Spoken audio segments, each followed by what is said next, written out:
देशाची लोकसंख्या जगामध्ये पहिल्या क्रमांकावरती असतानाच तामिळनाडू राज्याचे मुख्यमंत्री आपल्या राज्यातल्या तरुणांना आवाहन करतायत, तरुणांनो लग्न करा आणि लवकर अपत्य जन्माला घाला.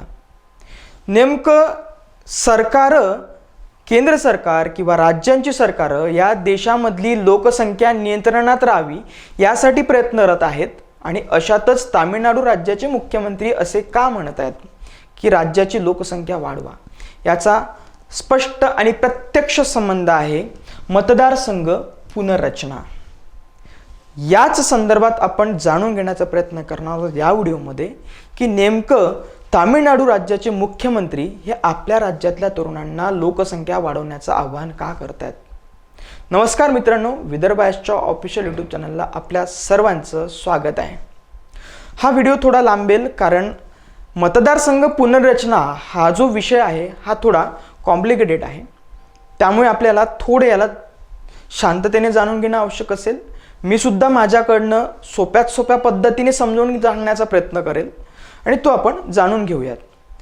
कारण या प्रश्नाचा किंवा या समस्येचा जो संबंध आहे हा आपल्याशी प्रत्यक्ष किंवा अप्रत्यक्षरित्या संबंधित आहे. म्हणून आपण हा विषय जाणून घेणं आवश्यक असेल. सुरुवात करूया आपण नेमकं काय म्हटलं गेलं आहे. बातमी बघूया काय म्हटलं गेलेलं आहे.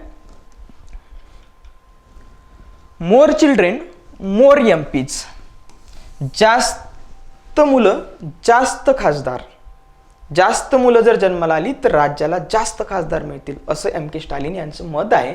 एम के स्टॅलिन त्यांच्या पूर्वीच्या मतावरून पुन्हा युटर्न घेत आहेत. कारण तेच एम के स्टॅलिन आपल्या राज्यातली लोकसंख्या ही नियंत्रणात ठेवण्याचं आवाहन करतात आणि अगदी त्यांना आता ते म्हणतायत की राज्यातली लोकसंख्या वाढवायला पाहिजे.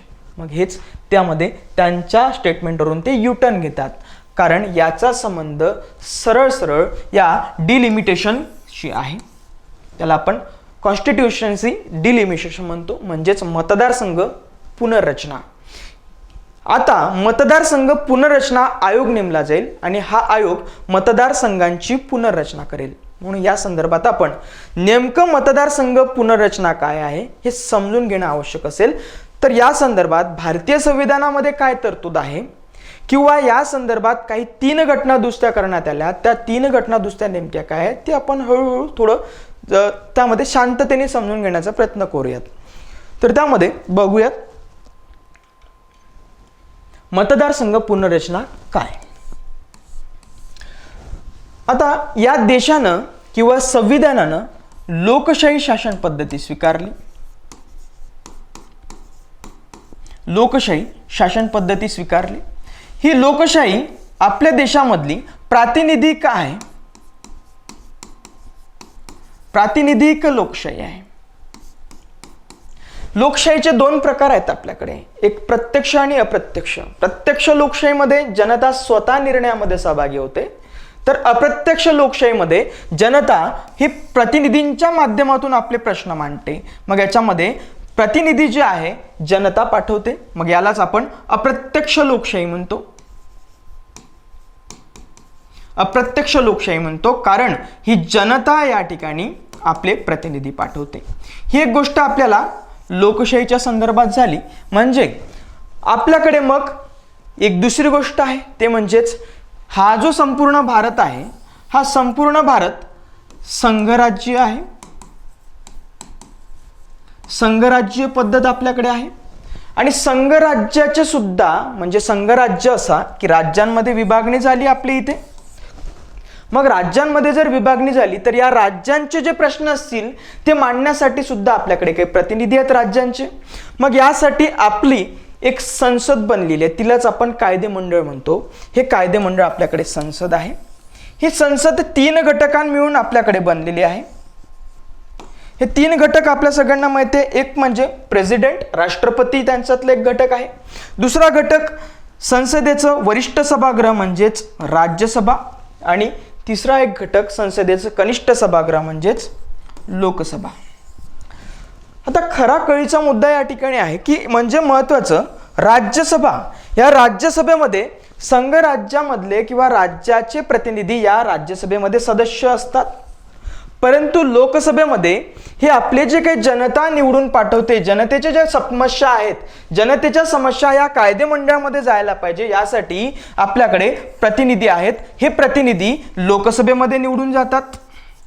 हे प्रतिनिधी लोकसभेमध्ये निवडून जातात. म्हणजे लोकांचं प्रतिनिधित्व हे लोकसभेमध्ये केलं जातं, तर राज्यांचं प्रतिनिधित्व हे आपल्या राज्यसभेच्या या सभागृहामध्ये केलं जातं. मग आता राज्यांच्या संदर्भामध्ये हे जे संदर्भात आपल्याला सगळं दिसतंय, तर हा नकाशा पाहणं आपल्याला आवश्यक असेल. तर या ठिकाणी महत्त्वाचं आहे की आपल्याला एक बघितलं पाहिजे की हे जे सगळे छोटे छोटे नकाशे दिसत आहेत आपल्याला, हे राज्यांचे नकाशे नाही आहेत, तर हे लोकसभा मतदारसंघांचे नकाशे आहेत. म्हणजे जे आपण प्रतिनिधी पाठवणार आहोत, तर ते प्रतिनिधी जनतेचं प्रतिनिधित्व करतायत. मग हे जनतेचं प्रतिनिधित्व कसं करेल, याचा आधार आपल्याकडे एक आहे, तो म्हणजे लोकसंख्या. हाच आता या व्हिडिओचं संपूर्ण केंद्रीकरण असलेला एक विषय असेल, लोकसंख्या. कारण जनतेचं जे प्रतिनिधित्व आपण ठरवलं, तर ते जनतेचं प्रतिनिधित्व लोकसंख्येच्या आधारावरती ठरवलं. कारण या देशामध्ये संघराज्य आहे, संघराज्य असून या देशामधली लोकसंख्या हे वेगवेगळ्या राज्यांमध्ये वाटलं गेलेलं आहे. आपल्या राज्यांचा संघ आहोत, पण स्वरूप आपलं संघराज्य आहे. मग यामध्ये आपल्याकडे वेगवेगळ्या राज्यांना लोकसभा आणि राज्यसभेमध्ये वेगवेगळं प्रतिनिधित्व आहे किंवा वेगवेगळ्या संख्येमध्ये प्रतिनिधित्व आहे. तेच त्याच्यावरती सुद्धा आपण येणार आहोत. तर मग हे असं व्हॅरिएशन होते आहे. तर एका बाजूला हे नकाशे आपल्याला जे दिसतात छोटे छोटे, हे मतदारसंघांचे नकाशे आहेत, लोकसभा मतदारसंघांचे. मग काही ठिकाणी आपल्याला छोटे छोटे मतदारसंघ दिसतात, छोटे छोटे मतदारसंघ दिसतात. परंतु या दक्षिणेच्या राज्यांमध्ये गेलं तर हे मतदारसंघ मोठे मोठे दिसतात. मग याच्या मागचं कारण काय, की आपण जे प्रतिनिधित्व ठरवलं, तर ते लोकसंख्येच्या आधारे ठरवलं की प्रतिनिधी हा जो एक प्रतिनिधी असेल, हा एक प्रतिनिधी किती लोकसंख्येचं प्रतिनिधित्व करेल, म्हणजेच या जनतेचं किती जनतेच्या लोकसंख्येचं प्रतिनिधित्व करणार. मग आपल्याकडे ठरलं की 10 लाख लोकसंख्येकडे साधारण 10 लाख लोकसंख्येमागे एक लोकप्रतिनिधी असणार. जे लोकसंख्या या ठिकाणी आपण आधार घेतला. मग यावरून एक लक्षात येत आहे की काही ठिकाणी मोठे मतदारसंघ तर काही ठिकाणी छोटे मतदारसंघ आपल्याला दिसून येत आहेत. म्हणजे याचाच अर्थ काय, तर आपल्या इथे आपण मतदारसंघाच्या रचनेसाठी आकार हा आधार घेतलेला नाही, तर आपण आधार घेतला लोकसंख्या.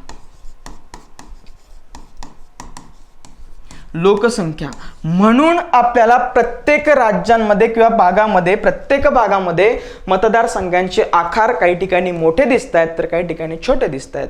मग आपल्याला इथं मोठा आकार दिसतोय मतदारसंघाचा, इथे छोटे छोटे आकार दिसत आहेत मतदारसंघाचे.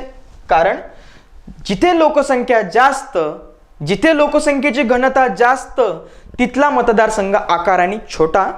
जिथे लोकसंख्या कमी, तिथला मतदारसंघ आकाराने मोठा. मग राजस्थानचाच भाग पकडूया आपण. राजस्थानच्या या भागामध्ये जैसलमेर वगैरे या ठिकाणी आपल्याला दिसेल मतदारसंघ मोठे मोठे आहेत, कारण इथली लोकसंख्या कमी आहे. डेझर्ट आहे, वाळवंट आहे, वाळवंट असल्या कारणाने लोकसंख्या कमी आहे.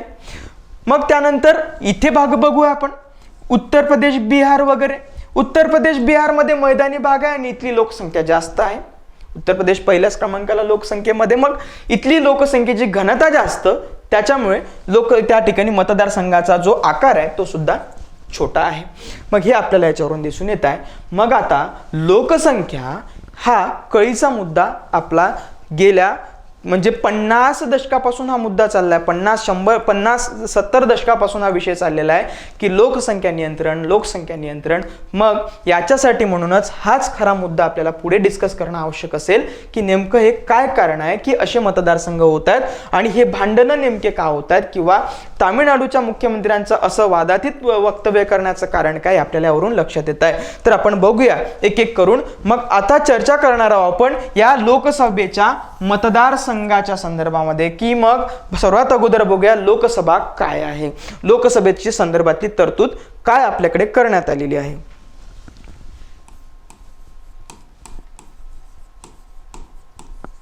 लोकसभा या सभागृहाच्या संदर्भामध्ये भारतीय संविधानामध्ये अनुच्छेद 81 मध्ये तरतूद करण्यात आलेली आहे. अनुच्छेद 81 मध्ये सांगण्यात आलं की हे लोकसभा जे सभागृह आहे हे सभागृह कनिष्ठ सभागृह असेल.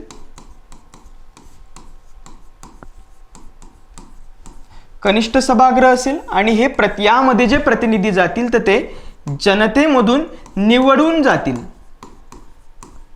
यांची निवडणूक होईल आणि निवडणूक कशी होईल तर त्यासाठी संदर्भात अनुच्छेद 81(2) मध्ये सांगण्यात आलं की त्याच्यासाठी वेगवेगळे प्रादेशिक मतदारसंघ असतील. तर त्या संदर्भात सुद्धा तरतूद आपण बघूयात काय काय सांगतायत.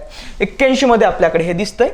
म्हणजे यामध्ये एक गोष्ट सांगितलेली आहे की महत्तम सदस्य संख्या किती असेल, मॅक्स सदस्य संख्या. आपल्याकडे महत्तम सदस्य संख्या सांगण्यात आलेली आहे 552 इतकी. 552 इतकी सदस्य संख्या सांगण्यात आलेली आहे. 552 सदस्य संख्या मॅक्झिमम सांगण्यात आलेली आहे, परंतु सध्या जी सदस्य संख्या आहे ती सदस्य संख्या 543 इतकी सदस्य संख्या आहे. मग 543 सदस्य संख्या ही कधीपासून आहे हे सुद्धा महत्त्वाचं आहे. ही सदस्य संख्या 13व्या लोकसभेपासून आहे. 13वी लोकसभा. 13व्या लोकसभेपासून आपली सदस्य संख्या ही लोकसभेची 543 आहे. 13वी लोकसभा 1999 ला झालेली. 13व्या लोकसभेपासून 543 इतके सदस्य आपल्या याच्यामध्ये आणि हे सुद्धा सदस्य विभागणी करण्यात आलेले आहेत वेगवेगळ्या भागामध्ये. मग 2 भागामध्ये विभागणी आहे. याच्यामध्ये राज्यांचे प्रतिनिधी सुद्धा आहेत. राज्यांमधून येणारे राज्यामधून येणारे सदस्य. मग आपल्याकडे एकूण 28 राज्य आहेत आणि आपल्याकडे एक दुसरा भाग म्हणजेच केंद्रशासित प्रदेश आहेत. शासित प्रदेश आहेत. आपल्याकडे एकूण केंद्रशासित प्रदेश 8 आहेत. 8 इतके केंद्रशासित प्रदेश आहेत.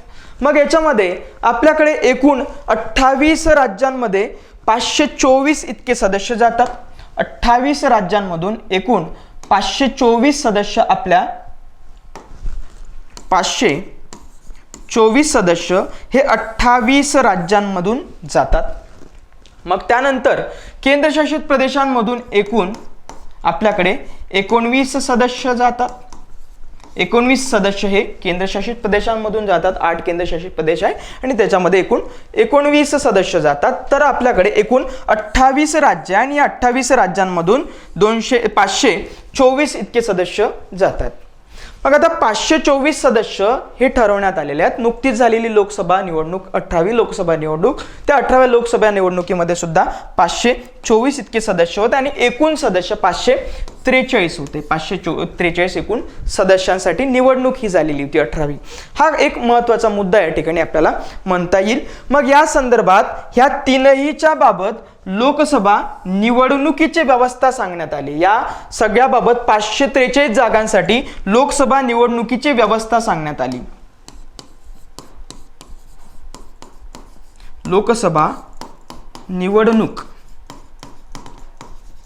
व्यवस्था सांगण्यात आली आणि ही व्यवस्था सांगण्यात आलेली आहे अनुच्छेद 82 अंतर्गत. मग आता अनुच्छेद 82 काय म्हणतात त्या संदर्भात थोडा आपण चर्चा करूया. अनुच्छेद 82 या ठिकाणी काय म्हणतात हा थोडा कळीचा मुद्दा या ठिकाणी. अनुच्छेद 81(2). आता सध्या चर्चा करूया आपण अनुच्छेद 81(2) च्या बाबत. अनुच्छेद 81(2) च्या बाबत की अनुच्छेद 81(2) काय म्हणतं आणि त्यानंतर येऊया आपण अनुच्छेद 82 वरती. त्याच्यामध्ये राज्य पुनर्रचना किंवा मतदारसंघ पुनर्रचना आयोगाच्या संदर्भात सांगण्यात आलं. एक एक करून स्टेप बाय स्टेप जाऊया. अनुच्छेद बघूया आपण 81(2) काय म्हणतं लोकसभा निवडणूक व्यवस्थेच्या संदर्भात. 81(2) मध्ये बघूया काय म्हटलं गेलंय. ओके, रिमोट काम करत नाहीये. बघूया. आता हा नकाशा आपल्याला दिसतोय की इथे विभागणी केलेली आहे राज्यांमध्ये. किती राज्याला किती सदस्यत्व मिळालेलं आहे किंवा लोकसभेचं आपल्याला या ठिकाणी विभागणी करून दिसेल. तर तो नकाशा मतदारसंघाचा नकाशा होता, तर यामध्ये आपल्याला राज्यांमधली विभागणी करून दाखवलेली आहे. ठीक आहे, ते एक एक करून आपण बघूयात. अनुच्छेद 81(2). अनुच्छेद 81(2) काय म्हणतं? याचे दोन पार्ट आहेत अनुच्छेद 81(2)चे. अनुच्छेद 81(2)A आणि अनुच्छेद 81(2)B. याच्यामध्ये काय सांगण्यात आलं? अनुच्छेद 81A मध्ये बघूया काय म्हणतात. राज्यामधील प्रतिनिधित्वाची समरूपता साध्य करणं. याच्यासाठी आधार काय असेल तर लोकसंख्या. मतदारसंघासाठी आधार काय असेल? लोकसंख्या. आता ही लोकसंख्या आधार सांगण्यात आली की या आधारेच मतदारसंघाची रचना करण्यात यावी.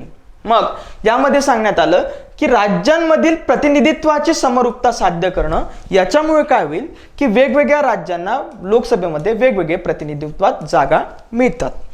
आता ही याच्यामध्ये ए मतचं काय म्हणणं आहे की यामध्ये 48 याची रचना अशी करण्यात यावी की 48 जर महाराष्ट्रामध्ये जागा आहेत,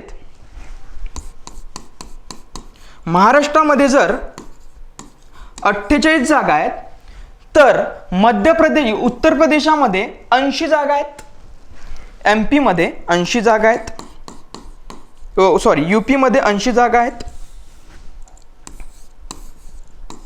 उत्तर प्रदेशमध्ये 80 जागा आपल्याकडे आहेत. मग या मतदारसंघांची रचना अशी करण्यात यावी. उत्तर प्रदेशमधला एक सदस्य जेवढ्या लोकसंख्येचं प्रतिनिधित्व करतो तेवढ्याच लोकसंख्येचं प्रतिनिधित्व हे महाराष्ट्रातला एक सदस्य करणार. यामुळे काय होईल की समरूपता साध्य होईल.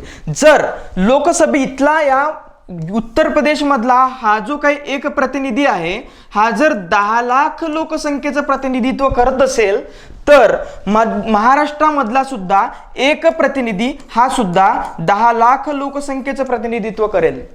याच्यामुळे समरूपता साध्य होईल.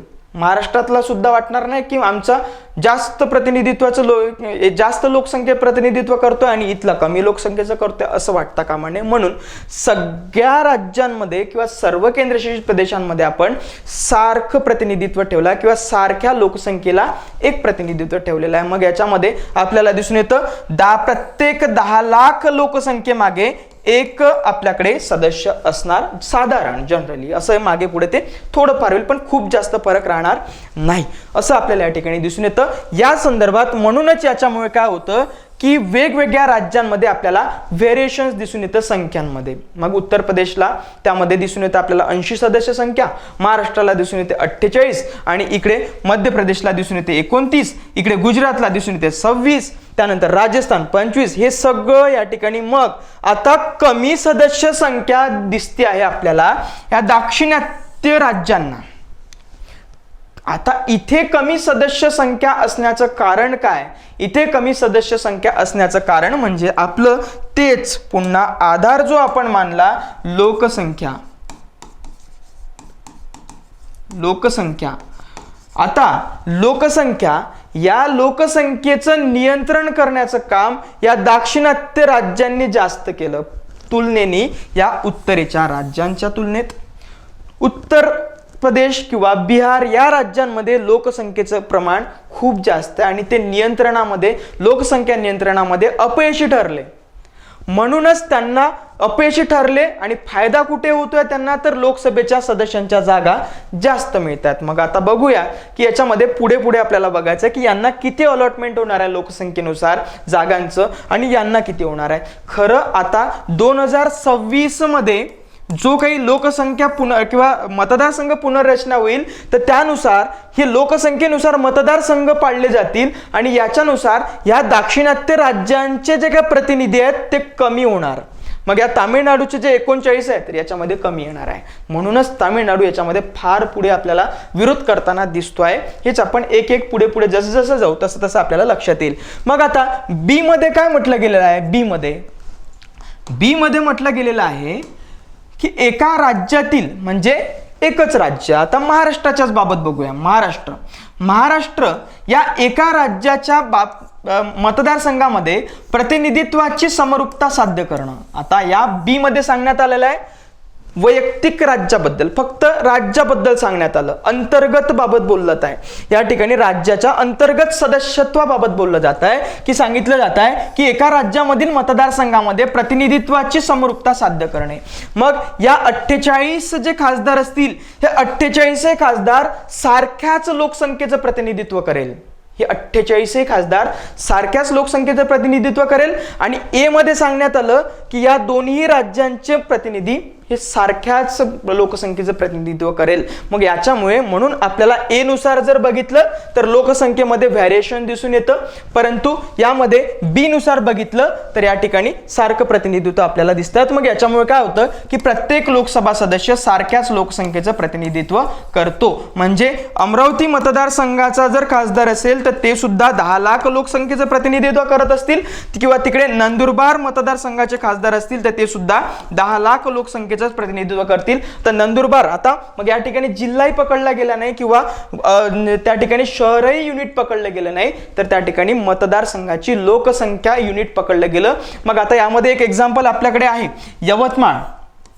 यवतमाळ आणि त्यामध्ये वाशिम, हे असा मतदारसंघ आहे की जे 2 जिल्ह्यांनी मिळून एक बनलेला आहे. मग यवतमाळ मधला काही भाग चंद्रपूर मध्ये गेलेला आहे. यवतमाळ मधला मारेगाव, वणी वगैरे जे तालुके असतील तर ते चंद्रपूर मतदारसंघामध्ये गेले आहेत. म्हणजे या ठिकाणी याचा अर्थ आकार पकडलेला नाही याचा युनिट, किंवा जिल्हाही याचा युनिट पकडलेला नाही, तर याचा युनिट पकडण्यात आलेला आहे लोकसंख्या. जेवढ्या भागा मिळून लोकसंख्या त्याचा फुलफिल होत असेल तेवढा मतदारसंघ तो तयार केला जाईल असं या ठिकाणी असतं. म्हणून बी मध्ये फक्त सांगण्यात आलेला आहे अंतर्गतच्या बाबत. म्हणूनच जो 2002 साली जो बदल करण्यात आलेला होता मतदारसंघामध्ये, जो घटना दुरुस्ती करण्यात आली होती, तर ते बी मध्ये करण्यात आली. ती कशी आपण बघूया एक एक करून. त्याच्यामध्ये पुढे जाऊया थोडं, आता बघूया की पुढे काय म्हटलं जात आहे.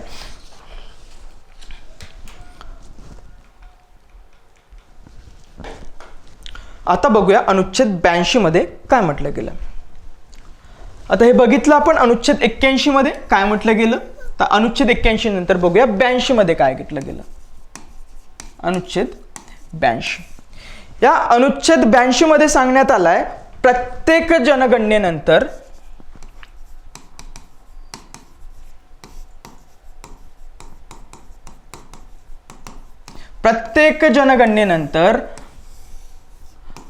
मतदारसंघ पुनर्रचना करावी. मतदारसंघ पुनर्रचना करण्यात यावी. या 82 मध्ये सांगण्यात आलं, अनुच्छेद 82 अंतर्गत सांगण्यात आलं की प्रत्येक जनगणनेनंतर मतदारसंघ पुनर्रचना करण्यात यावी. आणि अशी जनगणना झाल्यानंतर मतदारसंघ पुनर्रचना करायची म्हणजे याचा अर्थ जागांची वाटणी करावी आणि विभागणी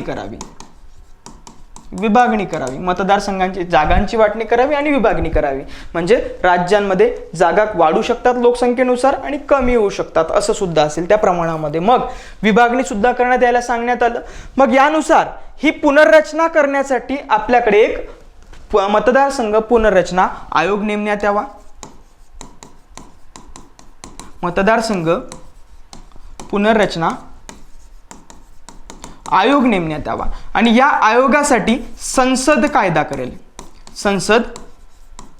कायदा करणार.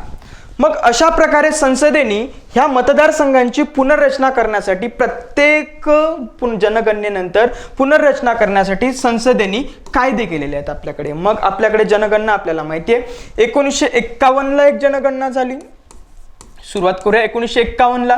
त्याच्यानंतर 1961 ला जनगणना झाली. त्याच्यानंतर 1971 ला जनगणना झाली. त्याच्यानंतर आपल्याला माहिती आहे 1981 ला झाली असेल. पण आता महत्वाचं इथपर्यंत. मग आता ही जेव्हा जनगणना झाली त्यावेळी 1952 ला एक राज्य पुनर्रचना आयोग नेमण्यात आला. 51च्या आधारे जी लोकसंख्या आपल्याकडे पाहायला भेटली त्या लोकसंख्याच्या आधारे 52 साली एक राज्य पुनर्रचना आयोग नेमण्यात आला. आणि या राज्य पुनर्रचना आयोग नाही तर मतदारसंघ पुनर्रचना आयोग नेमण्यात आला. मग मतदारसंघ पुनर्रचना आयोग या ठिकाणी नेमण्यात आला 52 ला. त्यानंतर मग 62 ला पुन्हा नेमण्यात आला. 1962 ला आणि या ठिकाणी आधार आधार मानण्यात आला 1961च्या जनगणनेचा. त्याच्यानंतर पुन्हा मग पुढे आपल्याला दिसून येतो 1971 साली जनगणना झाली आणि या जनगणनेच्या आधारे 1972ला आपल्याकडे पुनर्रचना आयोग नेमण्यात आला. मग यानुसार प्रत्येक जनगणनेच्या वेळी आपल्याला हे सुरळीत होताना दिसत आहे. परंतु इथून पुढे हे डायरेक्ट नंतर दिसतंय आपल्याला 2002 सालीच मतदारसंघ पुनर्रचना आयोग नेमला जातो. मध्यंतरी मग ना 82 मध्ये नेमला जात ना 92 ला नेमला जात, डायरेक्ट नेमला जातो तो 2002 साली. आता हे असं होण्यामागचं कारण काय याच्याबद्दलच आपल्याला थोडी चर्चा करणं आवश्यक असेल. आता या 72ला लक्षात आलं, 71च्या लोकसंख्येवरून लक्षात आलं की या देशाची लोकसंख्या फार जास्त वाढत आहे.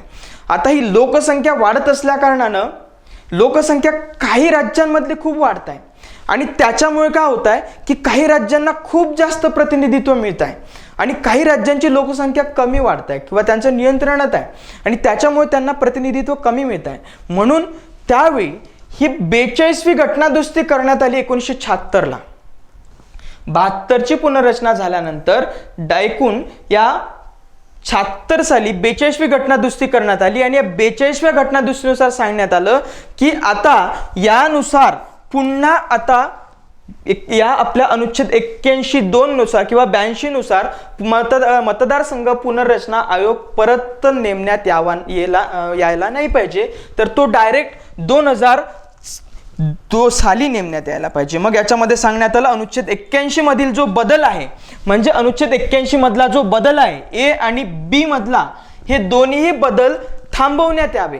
ते आता केले जाणार होते. जर बघितलं आपण तर इकडे 81ची जनगणना आली असती 1981ची आणि 82ला पुन्हा एक मतदारसंघ पुनर्रचना आयोग नेमला गेला असता.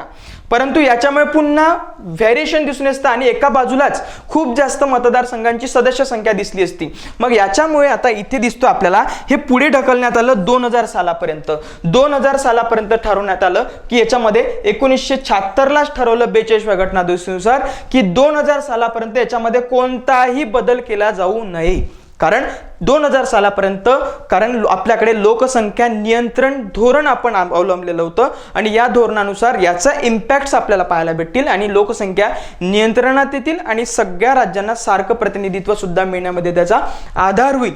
या अनुषंगानं म्हणूनच तिकडे आपल्याला पुढे दिसून येतं की 1971च्या जनगणनेच्या आधारेच हे सगळी पुनर्रचना केली जावी, ना की 81ची आधार पकडण्यात यावा ना की 91चाही. इथे डायरेक्ट सांगण्यात आलं की 71च्याच जनगणनेचा आधार घेण्यात यावा 2000 सालापर्यंत. एवढं पुढे ढकलण्यात आलं. मग आता पुढे आणखी बदल होतो. मग 2000 साल आलं, 2000 साल आलं, या ठिकाणी 2000 साल आलं. 2000 सालामध्ये आता पुनर्रचना आयोग जो काही आता यामध्ये निवडणुका होणार, निवडणुका म्हणण्यापेक्षा जनगणना होणार 2001 साली. जी जनगणना 2001 साली होणार होती त्या जनगणनेनुसार परत आता 2002 साली आपल्याकडे मतदारसंघ पुनर्रचना आयोग नेमला जाणार होता. म्हणूनच 2001 साली पुन्हा याच्यामध्ये घटनादुरुस्ती करण्यात आली 84वी घटनादुरुस्ती 2001 साली करण्यात आली. मग इथे लक्षात आलं की 2001च्या तर आपल्याकडे जनगणना यायचा होता डेटा. मग यामध्ये एक पुन्हा लक्षात आलं की हा जो बदल आहे 81(2)A मधला, हा 81(2)A मधला जो बदल आहे, 81(2)A मधला जो बदल आहे हा बदल 2026 पर्यंत पुढे ढकलला पाहिजे. कारण लोकसंख्या नियंत्रण अजूनही झालेल्या नाही. कारण 2000 साल होतं तेव्हा सुद्धा आपण धोरण बनवलं, 2000 साली लोकसंख्या धोरण बनवलेलं होतं आणि याच्यावरून लक्षात आलं की 26 पर्यंत हे थोडं नियंत्रणात येईल. 2001 साली आपल्याला दिसून आलं, त्याच्यानंतर 2011ची जनगणना झाली आणि आता पुन्हा येते 2021ची जनगणना. मग 2021ची जनगणना आपल्याकडे झालीच नाही. मग याच्यावरती आपण येणार आहोत की आता पुढे कळीचा मुद्दा काय सुरू होतो. थोडं आपण इथपर्यंत बघूया की आता 2026 पर्यंत लोटण्यात आलं या 81(2) मधली तरतूद की मतदारसंघांची पुनर्रचना करायची होती किंवा हा आधार मानायचा होता आपल्याला. मग आता हा जो काही बदल आहे म्हणजेच राज्यांमधील प्रतिनिधित्वाची समरूपता साध्य करण्यासाठी वेगवेगळ्या लोकसभेत वेगवेगळे प्रमाणात जे जागा मिळणार होत्या तर हे आपण पुढे ढकललं 2026 पर्यंत. मग इथे खरा तामिळनाडूचा मुद्दा सुरू होतो. कारण आता राज्यांच्या प्रतिनिधित्वामधलं जो फेरबदल आहे हा फेरबदल होणार आहे आणि त्याच्यासाठी आधार आहे लोकसंख्या. आणि त्यामध्ये महत्त्वाचं म्हणतो आपण की या तामिळनाडू, केरळ या दाक्षिणात्य राज्यांमध्ये लोकसंख्या नियंत्रणाचं काम त्यांनी खूप चांगल्या पद्धतीने केलं, म्हणून त्यांच्यावरती आता सदस्यत्व मिळण्यामध्ये कुठेतरी अन्याय होतोय असं त्यांना स्वतःला वाटतंय. आणि उत्तरेतल्या राज्यांनी या नियंत्रणाबाबत कोणतेही धोरण यशस्वीरित्या राबवलेलं नाही, त्याच्यामुळे आता ह्या सदस्यत्वाच्या बाबत त्यांना मोठ्या प्रमाणात फायदा होणार आहे हे याच्यामध्ये लक्षात येतं. मग 2026 नंतर याच्यामध्ये सांगण्यात आलं की 2026 नंतर जी काही आकडेवारी प्राप्त होईल, 2026 नंतर म्हणजेच 2031 ची आकडेवारी, 2026 नंतर जी आकडेवारी प्राप्त होईल त्याच्यानंतर बदल केला जाईल. मग आता आपल्याकडे 2021 ची जनगणना झालीच नाही कोविडच्या कारणाने, परंतु आता 2026 तर सांगण्यात आलं की 2026च्या जनगणनेनंतर आपल्याकडे मतदारसंघ पुनर्रचना करायला पाहिजे. मग आता जनगणना डायरेक्ट येते 2026 मध्ये होते आहे आणि अंदाजित काही आकडे समजले जात आहेत. 64 कोटी वगैरे त्याच्यामध्ये पकडलं गेलं. 64 कोटींचे ऍडिशन वगैरे झालं असं अंदाजित आकडा पकडला. जनगणना अजून झालेली नाही. मग याच्याच आधारे आता पुनर्रचना केली जाणार. मग आता 26 नंतर आकडे मग कशाला 31 ची वाट बघायची, मग 26 मध्येच आकडे येत आहेत त्याच्यामुळे 26 वरतीच काम भागूया असं चाललेलं या ठिकाणी. म्हणजे मग पुढे सांगण्यात आलं अनुच्छेद 81(2). मग आता 81(2) मधला जो पार्ट बी आहे, पार्ट बी बद्दल सांगण्यात आले या 2001च्या 84व्या घटनादुरुस्तीनुसार की याच्यामध्ये बी मध्ये बदल केला पाहिजे. मग तो बदल कशानुसार करायचा तर 91ची जी घटना आहे त्याच्यामध्ये जनगणना झालेली होती 1991 ची, त्या जनगणनेच्या लोकसंख्येचा आधार घ्यावा असं या ठिकाणी या 84व्या घटनादुरुस्तीनुसार सांगितलं. म्हणजे अंतर्गत मतदारसंघाची फेरबदल करण्यासाठी ह्या 1991च्या जनगणनेचा आधार घेण्यात यावा असं या 84व्या घटनादुरुस्तीने सांगण्यात आलं. 84व्या घटनादुरुस्ती 2001 नुसार. मग परत लक्षात आलं, परत मग याच्यामध्ये काही दुरुस्ती करण्याचं ठरवलं या 87व्या घटनादुरुस्तीनुसार. मग 87व्या घटनादुरुस्ती केली गेली 2002 साली आणि ठरवलं गेलं की जी 91ची जी आपल्याला लोकसंख्या वापरायची होती ती का वापरायची. याच्यामध्ये आपल्याला 2001 ची तर जनगणना आलेली आहे, मग 2001च्या जनगणनेचे आकडे का नाही वापरायचे, म्हणूनच मग याच्यात ठरलं गेलं 2001च्या जनगणनेच्या आधारावर आपण निश्चित करायची ही मतदारसंघांची रचना.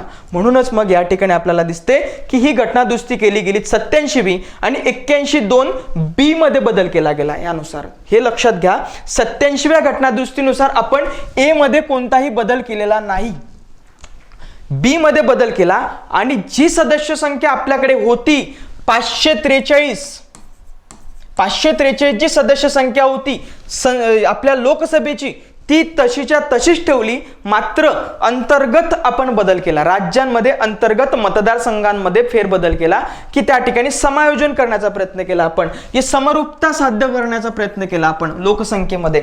फक्त एक व्हेरिएशन होतं या ठिकाणी आपल्याला तेवढं दिसतं, अंतर्गत बाबतच केला. परत आपल्याला महत्वाचं आहे आपण ए मध्ये बदल केलेला नाही, तर आपण फक्त बी मध्ये बदल केला 87व्या घटनादुरुस्तीनुसार. 87व्या घटनादुरुस्तीनुसार अंतर्गत राज्यांच्या अंतर्गत बाबतच दुरुस्ती केली ही 87व्या कॉन्स्टिट्यूशन अमेंडमेंट ऍक्ट नुसार. 87वी घटनादुरुस्ती फक्त 81 बी च्या बाबत आहे, 2 बी च्या बाबत आहे, बी च्या बाबतच ही घटनादुरुस्ती आहे 87वी. मग या अंतर्गतच तुम्हाला आठवत असेल की 2009च्या ज्या निवडणुका झाल्या होत्या त्यावेळी मतदारसंघांचे फेरबदल झाले. ते कसे तर त्यासाठी आपण एक आयोग नेमलेला होता, त्या आयोगाचं नाव आहे कुलदीप सिंग आयोग. 2002 साली नेमला आपण हा आयोग. ही घटनादुरुस्ती केली, बी मध्ये घटनादुरुस्ती केली, त्याच आधारावर निश्चित केलं 2001च्या, परंतु संख्या आपण बदललेली नाही, सदस्य संख्या फक्त आपली मतदारसंघांचा आकार आपण बदलला त्यामध्ये, कारण लोकसंख्येनुसार आपण ते घ्यायचं होतं आपल्याला. मग यानुसार अध्यक्ष या आयोगाचे होते या मतदारसंघ पुनर्रचना आयोगाचे अध्यक्ष यामध्ये होते 4था मतदारसंघ पुनर्रचना आयोग होता आपला, याचे अध्यक्ष कुलदीप सिंग होते. आणि यानुसार जी पुनर्रचना केली गेली 2008 साली केली गेली, कारण 2009 साली लोकसभेच्या निवडणुका पार पडणार होत्या. मग 2009च्या निवडणुकीपासून तर अगदी आतापर्यंत 2024 ची जी निवडणूक झाली 18वी, त्या 18व्या लोकसभा निवडणुकीमध्ये सुद्धा 2008च्याच पुनर्रचनेचा आधार आपल्याकडे घेतला गेला आणि यासाठी लोकसंख्या वापरली गेली 2001 ची लोकसंख्येचा आधार मानला गेला. हे या ठिकाणी महत्त्वाचं असेल. म्हणून आता खरा वेळेचा मुद्दा सुरू होतो की 2026 येत आहे आता, आणि 2026 नुसार आता आपल्याला या सगळ्यामध्ये बदल करावा लागणार आहे. आपल्याला याच्यामध्ये पण बदल होईल आणि याच्यामध्ये पण बदल होण्याची शक्यता दाट आहे. मग एक लक्षात घेतलं पाहिजे आपण, 87व्या घटना दुरुस्तीनुसार सदस्य संख्यांमध्ये बदल केलेला नाही. सदस्य संख्या बदल केलेला नाही, तर आपण फक्त मतदारसंघाच्या आकारामध्येच पुनर्रचना केलेली आहे. लोकसंख्येच्या समरूप साध्यता करणं याच्यासाठी म्हणूनच आपण त्याच्यामध्ये बदल केलेला आहे. परंतु आता पुढे चालून हा संख्येमध्ये सुद्धा बदल होण्याची शक्यता आहे, कारण आता लोकसंख्या वाढलेली आहे आणि वाढलेली लोकसंख्या म्हटल्यावर एक सदस्य जर सध्या त्या 2001च्या जनगणनेनुसार किंवा 1971च्या जनगणनेनुसार 10 लाख लोकसंख्ये जर प्रतिनिधित्व करत होता पूर्वी 71च्या लोकसंख्येनुसार, परंतु आता ही लोकसंख्या वाढलेली आहे. या भागात 10 लाख जरी वाटत असला त्या मतदारसंघामध्ये, तरी सुद्धा तो भाग मोठ्या प्रमाणात वाढलेला आहे किंवा मोठी लोकसंख्या वाढलेली आहे त्या ठिकाणी. म्हणून हे सदस्य संख्या सुद्धा ज्या ठिकाणी एकाच या क्षेत्रात जर 10 लाख लोक राहत असतील, त्या क्षेत्राचं लोकसंख्या आता 20 लाख झालेली असेल असं या ठिकाणी. म्हणून या एका भागामध्ये आता 2 प्रतिनिधी तयार होतील. म्हणून ही गोष्ट या ठिकाणी आपल्याला महत्त्वाची म्हणता येईल. म्हणून आता पुढे जो आपल्याला पाहायला भेटतो तो म्हणजे मतदारसंघाच्या बाबत या तामिळनाडूच्या, तर ही सदस्य संख्या आता यांची कमी होईल, कारण जिथे आता पूर्वी 1 प्रतिनिधी जात होता तिथे आता 2 प्रतिनिधी ते जातील जर लोकसंख्या वाढलेली असेल तर. मग आता या तामिळनाडूची लोकसंख्या वाढलेली नाही, उलट त्यांची लोकसंख्या त्यांनी नियंत्रणात ठेवली, पण यांची लोकसंख्या वाढली म्हणून जिथं 1 प्रतिनिधी सध्या आहे तिथं कदाचित 3 प्रतिनिधी बनतील त्या क्षेत्राचे, त्या मतदारसंघाचे. म्हणजेच आपला जो पूर्वीचा मतदारसंघ जे तयार करण्यात आलेले होते, जे दिसत आहेत आपल्याला पहिल्या नकाशामध्ये जे बघितलेत आपण, या 1 जर मतदारसंघ आहे याच्या आता यामध्ये 3 किंवा 2 प्रतिनिधी तयार होऊ शकतात, कारण लोकसंख्या वाढलेली असेल. हे या ठिकाणी महत्त्वाचं आपल्याला म्हणता येणार आहे. पुढे बघूया आपण की नेमकं काय काय चेंजेस याच्यानुसार होणार, काय काय बदल याच्यानुसार होण्याची शक्यता आहे. तर आता जर समजा 2026 मध्ये जर 2026 मध्ये मतदारसंघांची पुनर्रचना करण्यात आली आणि सदस्य संख्या जेवढी आहे 543 तेवढीच जर ठेवण्यात आली, तर राज्यांच्या सदस्यांमध्ये काय बदल होणार आहेत हे आपण या तक्त्यावरून पाहता येईल. हे आपल्याला हा तक्ता त्यासाठी महत्त्वाचा असेल. मग याच्यामध्ये उत्तर प्रदेश, सध्या उत्तर प्रदेशमध्ये 80 सदस्य संख्या आहे आणि याच्यामध्ये कोणताही बदल केला नाही आपण सदस्याच्या संख्येमध्ये, परंतु यामध्ये त्यांची लोकसंख्या वाढलेली आहे, पण यांची या ठिकाणी आपल्याला जागा सुद्धा वाढतील. 91 जागा होतील. मग 91 जागा जर इथं वाढेल तर कोणत्या तरी राज्याच्या जागा कमी पण होतील. मग कमी कोणाच्या होतील तर ते आपल्याला या ठिकाणी आहेत. तर काही राज्य मायनसमध्ये गेलेले आहेत की त्या राज्यांच्या जागा कमी होणार आहेत. मग याच्यामध्ये तामिळनाडू पहिल्या क्रमांकाला, त्याच्यानंतर आंध्र प्रदेश, तेलंगणा, केरला, त्यानंतर कर्नाटका, त्यानंतर पंजाब, हिमाचल प्रदेश आणि उत्तराखंड या राज्यांच्या जागा मायनसमध्ये जाणार. 8 ज्या जागा आहेत त्या 4 राज्यांच्या जागा कमी होणार आहेत. त्याच्यामध्ये तामिळनाडू, आंध्र प्रदेश आणि तेलंगणा सगळ्यात जास्त जो अफेक्ट आहे तर तो तामिळनाडूलाच बसणार आहे, कारण तामिळनाडूच्या जागा सगळ्यात कमी होणार आहेत. म्हणून याच्यावरून आपल्याला लक्षात येतं की 543 जर याची जर वाढते आहे म्हणजे याचा अर्थ यांची कमी होते आहे. हे जर सारख्याच जर ठेवल्या तर जशा 1999च्या 13व्या लोकसभेमध्ये जितक्या सुरुवात झालेली होती 543 सदस्य संख्या, तितकीच जरी आपण पुढे ठेवली 26 नुसार, तरी सुद्धा याच्यामध्ये कुठेतरी कमी होणार आहेत आणि यांची वाढणार आहेत, हे होणार आहेत. मग आता समजा जर आपण म्हणतोय की 81A आणि B या दोन्हीनुसार बदल झालेत. 81A म्हणजे जो आपण बघत होतो की राज्यांच्या सदस्य संख्येमध्ये फेरबदल होतो त्याच्यामुळे लोकसंख्येच्या आधारावरती. मग या आधारावरती आपण संपूर्ण जर बदल पकडला तर 884 इतके आपले 848 इतका बदल होईल.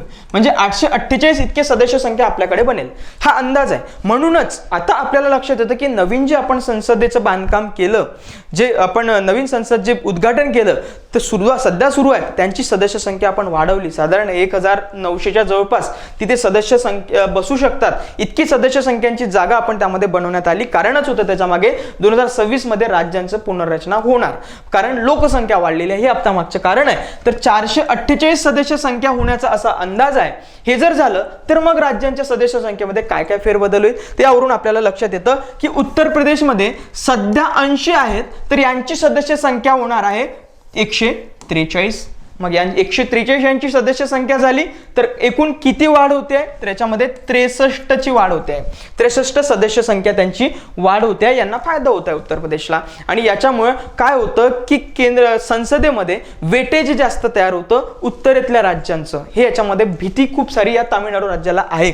त्याच्यानंतर बिहारच्या सध्या 40 जागा आहेत, तर त्यांच्या वाढून एकूण 79 इतक्या जागा होणार आहे आणि यांना फायदा होणार आहे 39 जागांचा फायदा होणार आहे बिहारला. त्याच्यानंतर राजस्थानच्या बाबत जर बघितलं आपण तर राजस्थान 25 जागा आहेत सध्या, परंतु त्या 50 वरती जाणार आणि त्यांना 25चा फायदा होणार. हे यावरून एक लक्षात येत आहे. त्याच्यानंतर मध्य प्रदेशला 29 जागा सध्या आहेत, तर त्या जागा होणार आहेत 52 जागा, म्हणजे याचा अर्थ यांना 23चा फायदा होणार आहे. त्याच्यानंतर तामिळनाडू.